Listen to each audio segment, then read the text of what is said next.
ঘৰৰ পৰা আঁতৰত থাকি বিয়া এখন পাতিবলৈ বৰ দিগদাৰ জানেনে। ইমানবোৰ কাম থাকে, যাওঁ বুলি ক'লেও যাব নোৱাৰোঁ কাৰণ অফিচৰ ছুটি নাই। পিছে লাষ্ট টাইম যাওঁতে মেইন বজাৰখিনি কৰি আহিলোঁ, কিন্তু এই সৰু সুৰা খুটখাট কিবা কিবি ওলায়ে থাকে ন। সেইকাৰণে আজি বিজিত আৰু মই মোৰ লগৰ মানিছাৰ লগতে গৈছোঁ। তাইয়ে হায়দৰাবাদত বজাৰ কৰোঁতে সহায় কৰিছে জানেনে। তাই নথকা হ'লে যে মই কি কৰিলোঁ হয়, মোকতো মানুহে লুটিয়েই দিব। পিছে আজি মেইন কামটোৱে নহ'ল।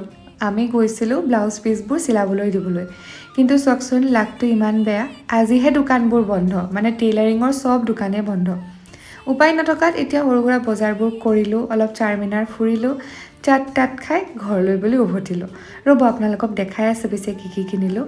মই যিমান যি পাৰোঁ বস্তুবোৰ অনলাইনে অৰ্ডাৰ দিছোঁ, নহ'লে কাৰণ মইহে আকৌ কঢ়িয়াই নিব লাগিব। আৰু বিয়াৰ আপডেটছবোৰ পাবলৈ আপোনালোকে চেনেলটোক ছাবস্ক্ৰাইব কৰি থৈ যাব। আৰু এই চুৰিখিনি বিজিতে দিছে, কেনেকুৱা লাগিছে বাৰু?